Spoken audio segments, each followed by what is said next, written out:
علیک یا رسول اللہ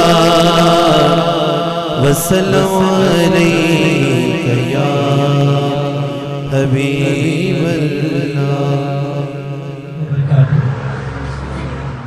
حضرات گرامی، میں نے آپ حضرات کے سامنے قرآن مجید و فرقان حمید کے ایک بہت ہی مشہور و معروف آیت کریمہ کی تلاوت کا شرف حاصل کیا ہے۔ اللہ تبارک و تعالیٰ کی بارگاہ میں دعا کریں کہ اللہ تبارک و تعالیٰ ہمیشہ حق اور سچ کہنے کی توفیق عطا فرمائے، اور ہم سب کو حق سچ سن کر اس پر عمل کرنے کی اللہ تعالیٰ توفیق عطا فرمائے۔ حضرات گرامی، جو آیت مبارکہ میں نے آپ حضرات کے سامنے تلاوت کا شرف حاصل کیا ہے، اس آیت مبارکہ کا لفظی ترجمہ سماعت فرمائیں۔ اللہ تبارک و تعالیٰ ارشاد فرماتا ہے، قل، اے محبوب صلی اللہ علیہ وسلم آپ فرما دیں، ان صلاتی، بے شک میری نماز، و نسوکی، اور میری قربانی، و محیایا، اور میری زندگی، و مماتی، اور میرا مرنا، للہ، صرف اللہ کے لیے ہے، رب العالمین، جو تمام جہانوں کا رب ہے، لا شریک لہو، اس کا کوئی شریک نہیں، نہ ذات میں نہ صفات میں، وبذالک امرت، اور مجھے اسی بات کا حکم دیا گیا ہے، وانا اول المسلمین، اور میں سب سے پہلا مسلمان ہوں۔ تو حضرات گرامی، یوں تو اس آیت کریمہ میں کئی مفہوم اور کئی تفسیری پہلو موجود ہیں، لیکن آج کروں گا نسک قربانی کو کہتے ہیں، اور اس آیت قرآنی میں عید الاضحیٰ کے دن کی جانے والی قربانی کا ذکر ہے۔ تو معلوم ہوا کہ قربانی کا حکم اور اس کی اہمیت قرآن سے ثابت ہے۔ دین اسلام میں قربانی کو ایک عظیم مقام حاصل ہے، اور قرآن کریم کی 8 سورتوں میں اس کی اہمیت، حکمت اور تاریخ بیان کی گئی ہے۔ سب سے پہلے یہ مسئلہ ذہن نشین فرما لیں کہ قربانی کا مقصد کیا ہے۔ جو جانور ذبح کیا جاتا ہے، کیا اس کا مقصد گوشت کھانا ہے؟ یہ پہلو بڑا غور طلب ہے۔ حضرات اکرام توجہ چاہوں گا، قربانی سے مقصد گوشت کھانا نہیں، قربانی سے مقصد صرف جانور کو ذبح کرنا بھی نہیں، کیونکہ جانور تو ہر روز ذبح ہوتے ہیں۔ قربانی کا مقصد اللہ کا قرب اور اس کے حکم کی تعمیل ہے، اور اسی مفہوم کو علامہ قاضی ثناء اللہ پانی پتی رحمۃ اللہ علیہ آپ مبارک تفسیر مظہری میں فرماتے ہیں کہ قربانی کا اصل معنی تو یہی ہے کہ بندہ قربانی، صدقہ اور عمل صالح کے ذریعے قرب خداوندی حاصل کر لے، پھر یہ قربانی کے جانور کا نام ہو گیا۔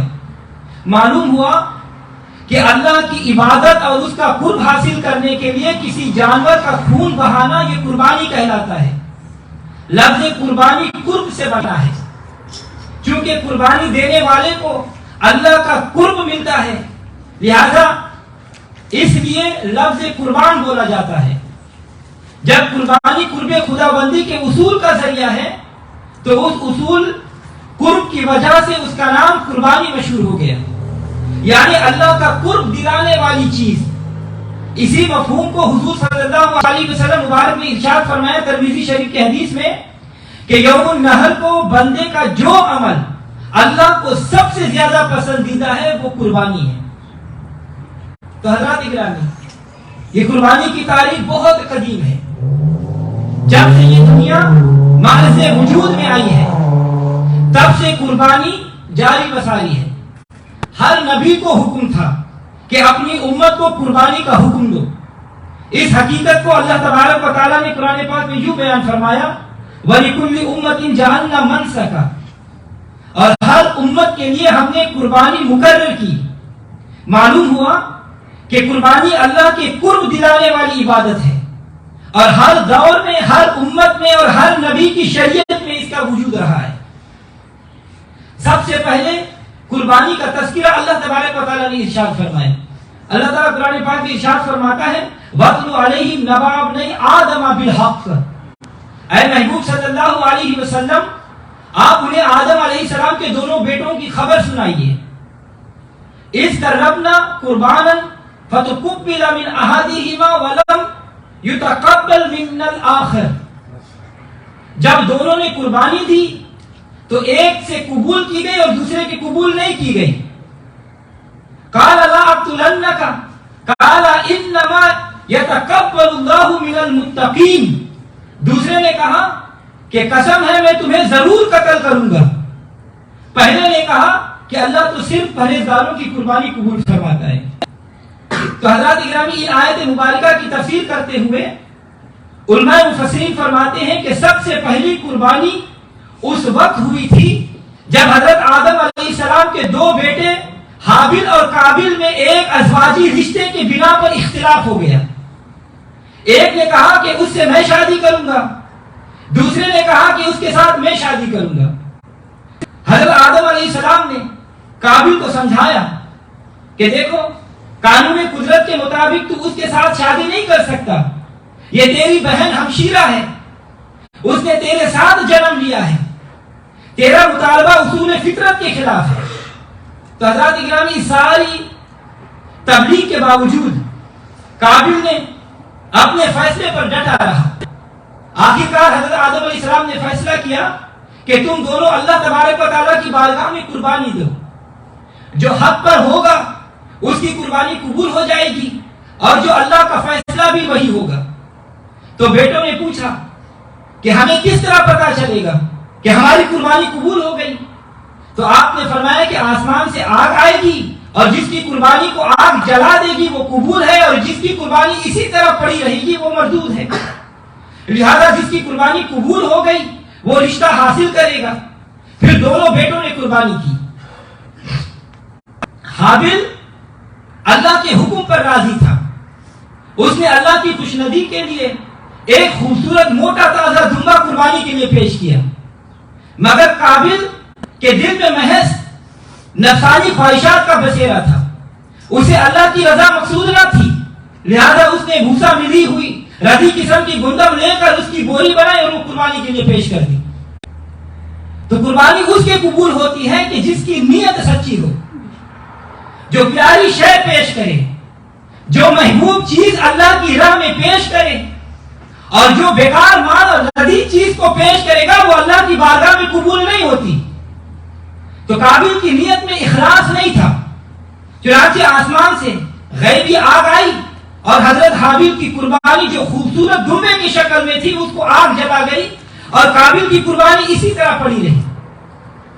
تو حضرات گرامی قربانی کی روح اخلاص ہے, قربانی کی روح اخلاص ہے. قربانی خالص صرف اللہ کی رضا کے لیے دینی چاہیے اور کوئی مقصد نہ ہو, صرف اللہ کی رضا مقصد ہو. کوئی فائدہ, کوئی نفع, کوئی لالچ, کوئی ذاتی مقصد اور ذاتی خواہش نہ ہو, اس کو اخلاص کہتے ہیں. اسی لیے اللہ تبارک و تعالیٰ نے قرآن پاک میں ہمیں یہ سبق دیا, لن تنالوا البر حتى تنفقوا مما تحبون. اے صدقہ زکات اور خیرات دینے والوں, اے مسکینوں, غریبوں اور یتیموں کی مدد کرنے والوں, اللہ کے نام پر جب صدقہ و خیرات دیتے ہو تو اپنی محبوب اور پسندیدہ چیز دیا کرو. خبردار بیکار شے نہ دینا, اس کو اللہ قبول نہیں کرے گا. اور ہم بعض لوگوں کی عادت ہوتی ہے جب کپڑے پرانے ہو جائے, استعمال کے قابل نہ ہو تو ہم کہتے ہیں کہ چلو اس کو کسی غریب کو دے دیتے ہیں. یہ عمل مردود ہے, اللہ کی بارگاہ میں قبول نہیں ہوتا.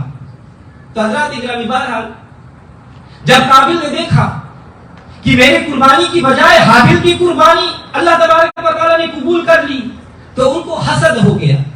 کیا ہو گیا؟ حسد ہو گیا. تو حضرات اکرامی توجہ چاہوں گا,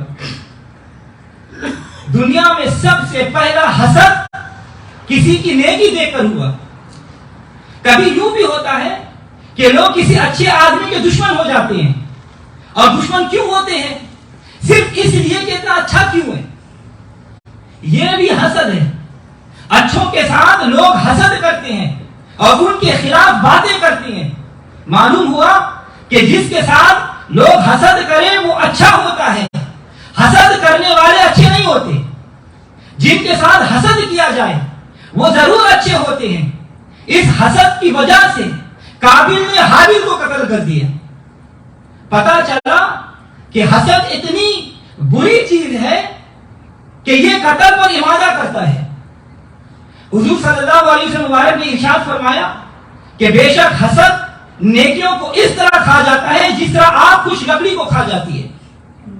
تو حسد کرنے والا آدمی نیکی سے خالی ہو جاتا ہے اور اس کی نماز، اس کے روزے، حج، زکات سب ضائع بیکار ہو جاتے ہیں.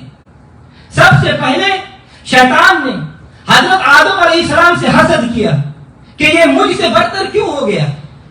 پھر آدم علیہ السلام کے بیٹوں میں حسد پیدا ہوا. قابیل نے حابیل کے ساتھ حسد کیا کہ اس کی قربانی کیوں قبول ہو گئی.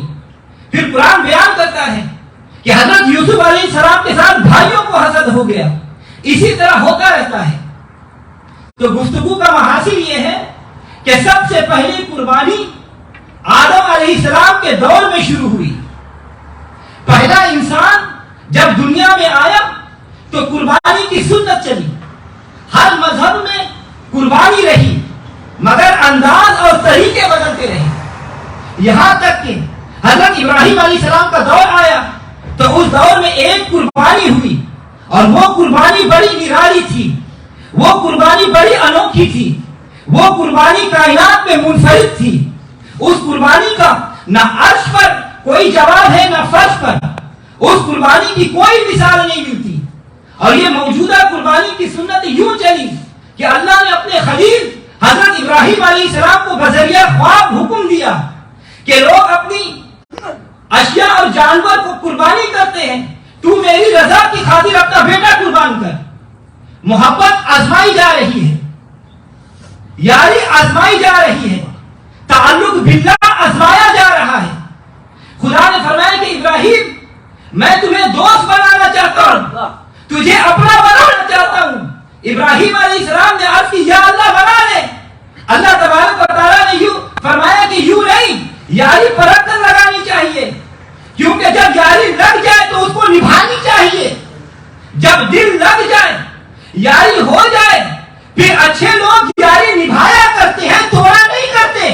لیکن جن کی یہ یاری ٹیمپرری ہو، جن کی محبت ٹیمپرری ہو، عارضی ہو، جو چند روزہ یار ہو، جو یاریاں تبدیل کرتے رہے، وہ کم وقت بھی ہے اور بدبخت بھی ہے. نیک وقت اور وسیع الظرف لوگ جس کو یار کہتے ہیں وہ پر مر مٹتے ہیں. تو حضرات گرامی، جب بندوں کی یاری کا یہ حق ہے کہ یاری میں جان دینی پڑے تو جان دے دو، کیونکہ یاری وفاداری بشرط استواری کا نام ہے. جب بندوں کی یاری کا یہ حق ہے تو خدا کی یاری کا حق کیا ہوگا. جتنا وہ پیارا ہے اس کے لیے قربانی بھی اتنی ہی پیاری ہونی چاہیے. جب رب کے ساتھ یاری لگ جائے تو بندے کی حالت کیا ہوتی ہے. اللہ اکبر. حضرات گرامی، محبت میں ایک ایسا مقام بھی آتا ہے کہ اگر محبوب اپنے عاشق سے جان کا نذرانہ مانگ لے تو عاشق سوچتا نہیں بلکہ قربان ہو جاتا ہے. کیونکہ عشق مسلط کیش نہیں ہوتا، عشق مسلط امیز ہوتا ہے. عشق تو دیوانہ وار یار کے نام پر قربان ہو جاتا ہے. عاشق اپنے انجام سے بے خوف ہوتا ہے. وہ تو یار کے نام پر قربان ہونا اپنی معراج سمجھتا ہے. بے خطر کود پڑا آتش نمرود میں عشق، بے خطر کود پڑا آتش نمرود میں عشق. عقل ہے محو تماشا لبے باغ. تو حضرات گرامی، جب ابراہیم علیہ السلام کی اپنے رب کے ساتھ یاری لگ گئی تو رب نے پھر پوچھا ابراہیم یاری کچی ہے یا پکی. ابراہیم علیہ السلام نے عرض کیا مولا آزما کر دیکھ لو. اللہ تبارک و تعالیٰ نے فرمایا کہ میں دیکھ لیتا ہوں کہ یاری کچی ہے یا پکی.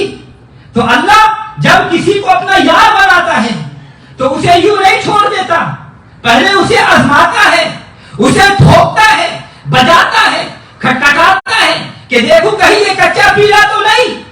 حضرات گرامی توجہ چاہوں گا، یہ وقت مؤذن رسول حضرت سیدنا بلال حبشی رضی اللہ تعالیٰ عنہ پر بھی آیا تھا، جب امیہ بن خلف آپ کو مار مار کر بار بار مارتا تھا. مکہ کے بدماش نوجوان پتھروں سے مارتے تھے، رسی گلے میں ڈال کر گھسیٹتے تھے تو حضرت بلال مسکراتے تھے. ایک مرتبہ بھی ہائے نہیں کہا. اے مصطفیٰ کے عاشقوں، اے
حضرات گرامی اللہ نے فرمایا کہ اے ابراہیم یاری پکی ہے یا کچی؟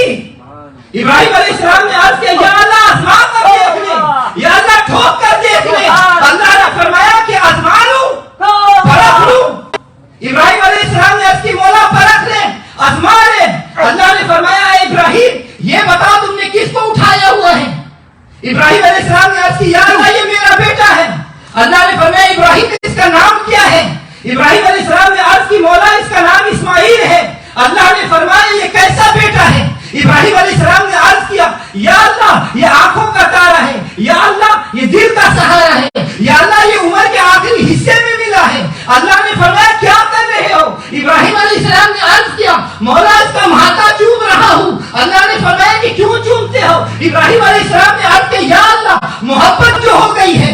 اللہ نے پوچھا اچھا محبت ہو گئی ہے؟ ابراہیم علیہ السلام نے کہا ہاں یا اللہ محبت ہو گئی ہے۔ اللہ نے فرمایا اچھا اسماعیل کے ساتھ محبت ہے؟ ابراہیم علیہ السلام نے فرمایا ہاں یا اللہ محبت ہے۔ اللہ نے پوچھا پھر میرے ساتھ؟ ابراہیم علیہ السلام نے عرض کی یا اللہ تیرے ساتھ بھی۔ اللہ نے فرمایا میں ایسی محبت نہیں کرتا، میں یہ پسند نہیں کرتا کہ میرے ساتھ بھی محبت ہو۔ خلیل نے عرض کی یا اللہ تو کیا چاہتا ہے؟ اللہ نے فرمایا ابراہیم علیہ السلام نے فرمایا کہ اللہ نے فرمایا کہ محبت میرے ساتھ ہی ہو، بھی نہیں۔ اے میرے خلیل تم کہتے ہو کہ تیرے ساتھ بھی محبت ہے، میں بھی والی محبت نہیں چاہتا، میں ہی والی محبت کا قائل ہوں۔ ابراہیم علیہ السلام نے فرمایا یا اللہ تیرے ساتھ ہی ہے۔ اللہ نے فرمایا اگر میرے ساتھ ہی ہے تو پھر اس کو لٹا کر اس کے گلے پر چھری پھیر دو، اس کو ذبح کر دو تاکہ مجھے پتا چل جائے کہ واقعی تیرے میرے ساتھ محبت ہی ہے۔ حضرات گرامی ابراہیم اللہ کے خلیل ہیں، اللہ کے دوست ہیں، اور دوستی آزمائی جا رہی ہے۔ توجہ چاہوں گا، دوستی آزمائی جا رہی ہے۔ ذرا تصور کرو ابراہیم رسی اور چھری ہاتھ میں پکڑے، بیٹے کو مینا کے وادی میں لے گئے، بیٹے کی آنکھوں پر پٹی باندھی، زمین پر لٹا دیا، پھر گلے پر چھری رکھ دی اور زور سے کہا بسم اللہ اللہ اکبر۔ جب خدا نے دیکھا کہ بیٹا ذبح ہونے کے لیے تیار ہے اور باپ ذبح کرنے کے لیے تیار ہے، نہ باپ کی نیت میں فرق ہے نہ بیٹے کی نیت میں کوئی فرق ہے، تو ہاتھی پہ غیبی سے آواز آئی یا ابراہیم قد صدقت رؤیا، اے ابراہیم مبارک ہو تم امتحان میں کامیاب ہو گیا، تیری قربانی قبول ہو گئی۔ ابراہیم علیہ السلام نے عرض کیا یا اللہ تو راضی ہے؟ اللہ نے فرمایا میں تو راضی ہوں۔ ابراہیم نے عرض کیا یا اللہ کتنا راضی ہے؟ اللہ نے فرمایا ابراہیم میں اتنا راضی ہوں کہ قیامت تک تیری اس قربانی کی دھوم میں مچا دوں گا۔ اللہ نے فرمایا وَتَرَكْنَا عَلَيْهِ فِي الْآخِرِينَ، اے ابراہیم تیری اس قربانی کو قیامت تک ساری دنیا یاد رکھے گی، لوگ تیری اس قربانی کی یاد میں جانور ذبح کریں گے، جس طرح تیرے لیے اسماعیل کے بدلے جنت سے دمبا فدیہ بن کر آیا ہے۔ اے ابراہیم قیامت تک جو تیری سنت پر عمل کرے گا وہ ذبح جانور کا کرے گا، مگر میں اسے ثواب بچے کی قربانی کا دوں گا۔ قربانی دینے والوں خوش نصیبوں، 10 ذی الحجہ کو جب تم جانور کے گردن پر چھری رکھتے ہو، رب کعبہ کی قسم، رب محمد کی قسم تمہیں اس وقت اتنا اجر و ثواب ملتا ہے گویا کہ تم اپنے سب سے محبوب بیٹے کو ذبح کر رہے ہو۔ صحابہ اکرام نے پوچھا یا رسول اللہ صلی اللہ علیہ وسلم یہ قربانیاں کیا ہے؟ آپ صلی اللہ علیہ وسلم مبارک نے ارشاد فرمایا یہ تمہارے باپ ابراہیم علیہ السلام کی سنت ہے۔ تو حضرات اکرام توجہ چاہوں گا، قربانی کیا ہے؟ داستان عشق ہے۔ قربانی کیا ہے؟ سنت خلیل اللہ ہے۔ قربانی کیا ہے؟ سنت ذبیح اللہ ہے۔ قربانی کیا ہے؟ سنت حبیب اللہ ہے۔ قربانی کیا ہے؟ داستان وفا ہے۔ قربانی کیا ہے؟ داستان محبت ہے۔ قربانی کیا ہے؟ یہ قرب خدا کی راہ ہے۔ حضرت عبداللہ بن عمر رضی اللہ تعالیٰ عنہ فرماتے ہیں، سیاستہ کی ترمذی شریف کی حدیث ہے، میرے آقا علیہ الصلوۃ والسلام 10 سال مدینہ منورہ میں تشریف فرما رہے اور ہر سال عید البقر کے موقع پر بلا ناگا قربانی دیا کرتے تھے۔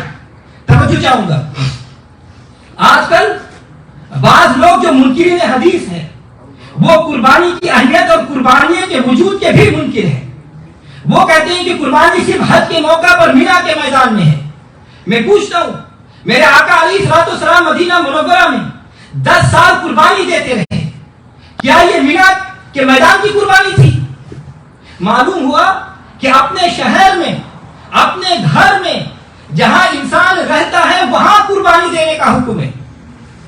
اور حاجی لوگ جو مینا میں قربانی دیتے ہیں وہ حج کی قربانی ہے، اور جو لوگ اپنے گھروں میں قربانی دیتے ہیں وہ عید الاضحیٰ کی قربانی ہے. جب نبی صلی اللہ علیہ وسلم نے مدینہ منورہ میں جب سے قربانی کا حکم آیا کبھی ناغہ نہیں فرمایا. صحابہ قربانی دیتے رہے. قربانی کی ابتدا حضرت آدم علیہ السلام سے ہوئی. قربانی کی سنت کو حضرت ابراہیم علیہ السلام نے جاری کیا. قربانی کی سنت کو حضور صلی اللہ علیہ وسلم نے آگے بڑھایا. لہذا قربانی سنت ابراہیمی بھی ہے اور سنت مصطفیٰ صلی اللہ علیہ وسلم بھی ہے.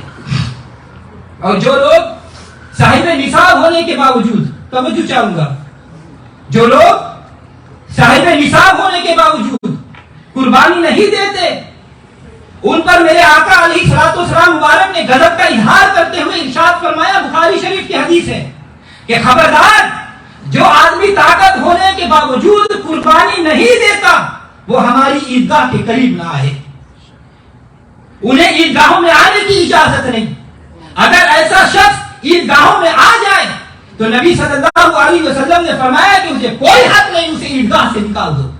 معلوم ہوا کہ قربانی ہر صاحب استطاعت مسلمان پر یہ واجب ہے اور ہر سال واجب ہے. حضرات گرامی، میرے آقا علیہ الصلوۃ والسلام مدینہ منورہ میں بھی قربانی دیتے رہے، اور حجۃ الوداع کے موقع پر بھی 10 ذی الحجہ کو مینا کے میدان میں 100 اونٹ حضور صلی اللہ علیہ وسلم کی بارگاہ میں پیش کیے گئے. میرے نبی صلی اللہ علیہ وسلم کے دست مبارک میں، ہاتھ مبارک میں خنجر ہے، چھری ہے، 100 اونٹ سامنے کھڑے ہیں. مسلم شریف کی حدیث ہے 63 اونٹوں کو حضور صلی اللہ علیہ وسلم نے اپنے ہاتھ مبارک سے ذبح کیا، کیونکہ یہ حضور صلی اللہ علیہ وسلم کی زندگی کا آخری سال تھا اور اشارہ تھا کہ 63 سال میں ہر سال کے بدلے ایک قربانی دے رہا ہوں. اور 63 اونٹ حضور صلی اللہ علیہ وسلم نے اپنے ہاتھ مبارک سے ذبح فرمائے، اور باقی جتنے رہ گئے وہ مولا کائنات علی رضی اللہ تعالیٰ عنہ نے ذبح کیے. حضرات گرامی، رب کعبہ کی قسم، رب محمد کی قسم، میں اس حدیث مبارکہ جب ہم مطالعہ کرتے ہیں تو ہماری آنکھوں میں آنسو آ جاتے ہیں، ذوق آ جاتا ہے، اللہ اللہ مزہ آ جاتا ہے. ابو داؤد شریف کی حدیث ہے کہ اونٹوں کی لائنیں لگی ہوئی ہیں، اونٹوں کے لائن کھڑی ہے. اونٹوں نے جب حضور صلی اللہ علیہ وسلم کے ہاتھ مبارک میں چھری دیکھی تو مینا کے میدان میں اونٹوں کے اندر مسابقت کا جذبہ ٹھن گیا. ایک اونٹ دوسرے کو دھکا مار کر آگے ہوتا، آقا پہلے مجھے ذبح کرو. پیچھے سے اونٹ نے دیکھا تو وہ بڑبڑاتا ہوا سب کو دھکا مار کے آگے آ گیا اور آگے ہو کر حضور کے قدموں میں منہ رکھ کر لیٹ جاتا ہے. حدیث میں آتا ہے کہ جب ایک اونٹ لیٹتا کہ مجھے ذبح کرو تو دوسرا اونٹ اس کی گردن کے اوپر گردن رکھ کر رکھ دیتا کہ پہلے مجھے ذبح کرو. اللہ اللہ. حضرات گرامی، توجہ چاہوں گا، یہ کیا ہو رہا ہے؟ یہ کیا ہو رہا تھا؟ آپ کبھی اونٹ کی قربانی کا منظر دیکھتے ہیں؟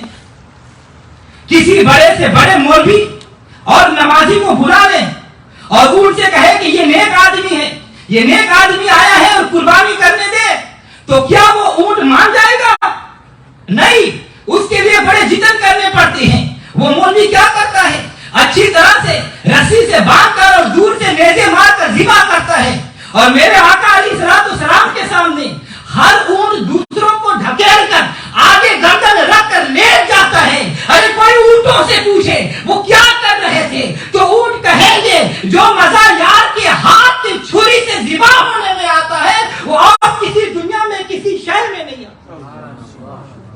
حضرات گرامی، اونٹوں نے جب میرے نبی کے ہاتھ پر خنجر دیکھا، چھری دیکھا، جب ان کی نظر چہرہ و دہا پر پڑی، اونٹ جذب و مستی میں ڈوب گئے، اونٹ کو وجد آ گیا، انہیں جان جانے کا غم نہ رہا، جان بچانے کی فکر نہ رہی، ان پر عشق رسالت کا غلبہ ہو گیا، اونٹ وارفتہ ہو گئے، دیوانہ وار ایک دوسرے کو ڈھکیلنے لگے۔ ہر کسی کی یہی خواہش تھی کہ اللہ کا نبی پہلے مجھے ذبح کرے، ید اللہ کے گورے گورے ہاتھ پہلے اس پر چھری چلائے، نہ اونٹ باندھنے پڑے، نہ رسیوں سے جگڑنے پڑے، نہ نیزے مارنے پڑے۔ حضور کے ہاتھ مبارک میں خنجر دیکھا تو اونٹ خود آ کر لیٹ جاتے تھے، انہیں پتا تھا کہ جس کی قربانی محبوب کے ہاتھوں سے ہو گئی وہ زندہ جاوید ہو گیا، وہ مقبول ہو گیا، وہ خدا کی بارگاہ میں پسند آ گیا۔ سب کہو سبحان اللہ۔ ارے ہم تو انسان ہیں، ہم تو انسان ہیں۔ دیکھو جانوروں کے سینوں میں میرے نبی صلی اللہ علیہ وسلم کا کتنا عشق تھا، اونٹ میرے نبی کی محبت میں کس قدر وابستہ تھے۔ اللہ حضرات اکرامی، ایک اور حدیث مبارکہ سنیں۔ میرے آقا علیہ الصلوۃ والسلام نے عید قربان کے موقع پر ایک خوبصورت دمبا ذبح کیا، بسم اللہ اللہ اکبر کہہ کر دمبا ذبح کر کے ہاتھ دعا کے لیے اٹھائے۔ آج کل لوگ کہتے ہیں کہ کوئی چیز سامنے رکھ کر دعا نہ کرو، لیکن ادھر دیکھو خدا کا محبوب کیا کر رہا ہے۔ حضور صلی اللہ علیہ وسلم نے دمبا ذبح کر کے آگے رکھ کے دعا مانگی، اللہم ھذا عنی، یا اللہ یہ قربانی میری طرف سے ہے۔ اور پھر اسی پر اکتفا نہیں فرمایا بلکہ حدیث کے اگلے لفظ ہیں، اور میری امت کے ان افراد کی طرف سے جو غربت کی وجہ سے قربانی نہیں کر سکتے۔ تو اے خوش قسمت غریبوں، تمہیں مبارک ہو، تمہارے نبی صلی اللہ علیہ وسلم نے تمہاری طرف سے قربانی دے دی۔ اپنے نبی پر کثرت سے درود پڑھا کرو اور کہا کرو الصلاۃ والسلام علیک یا سیدی یا رسول اللہ۔ قربان جاؤں اس نبی پر جس نے مسکینوں اور غریبوں کا اتنا خیال ہے کہ اپنی حیات مبارکہ میں غریبوں کی طرف سے قربانی دے گئے تاکہ میری امت کا کوئی مسکین قربانی کے ثواب سے محروم نہ رہے۔ ایک اور حدیث مبارکہ سنیں، حضرت حذیفہ رضی اللہ تعالیٰ عنہ بیان کرتے ہیں کہ رسول اللہ صلی اللہ علیہ وسلم دو دمبوں کی قربانی فرماتے، ان میں سے ایک کو ذبح کر کے یہ دعا مانگتے، اللہم ھذا عنی محمد و آل محمد، یا اللہ یہ محمد اور آل محمد کی طرف سے ہیں، اور دوسرا دمبا ذبح کر کے یوں دعا کرتے، یا اللہ یہ میری امت کے ان افراد کی طرف سے ہے جنہوں نے تیری توحید اور میری رسالت کی گواہی دی۔ اور شاید امیر لوگ یہ سوچ رہے ہوں گے کہ نبی تو ہمارے بھی ہے، تو غریبوں کی طرف سے تو قربانی دے دی، ہم تو اس عادت سے محروم رہ گئے۔ مگر حضور صلی اللہ علیہ وسلم نے ساری امت کی طرف سے قربانی دے کر ساری امت کو دامن رحمت میں چھپا دیا۔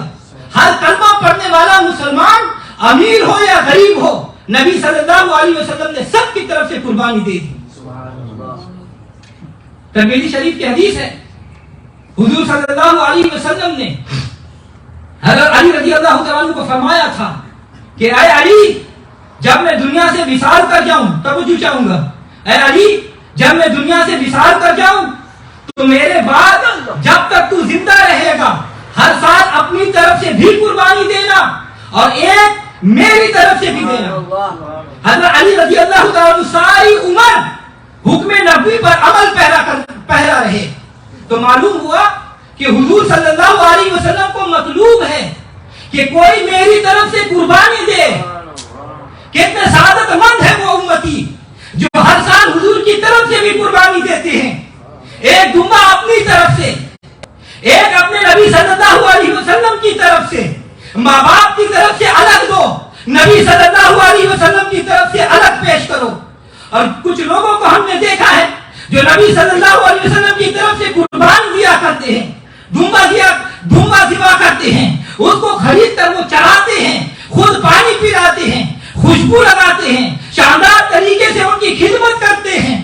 قربانی کا جب دن آتا ہے تو پہلے درود پاک پڑھ کر روتے ہیں کہ یا رسول اللہ یہ آپ کی طرف سے قربانی دے رہا ہوں۔ اور کتنے ایسے خوش نصیب بھی دیکھے ہیں کہ جب حضور کی طرف سے قربانی دیتے ہیں تو خواب میں حضور صلی اللہ علیہ وسلم کا دیدار ہوتا ہے،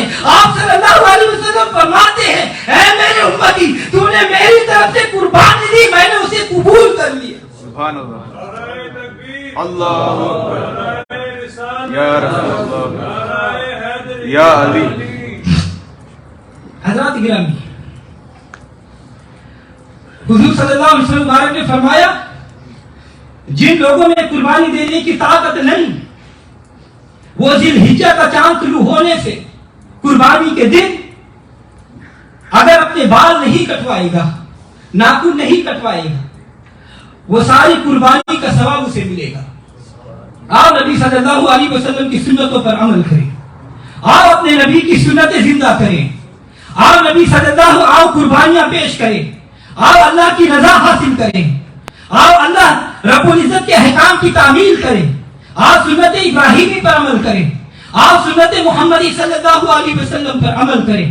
اللہ تبارک و تعالی ہم سب کی قربانی کو اپنی بارگاہ میں قبول فرمائے.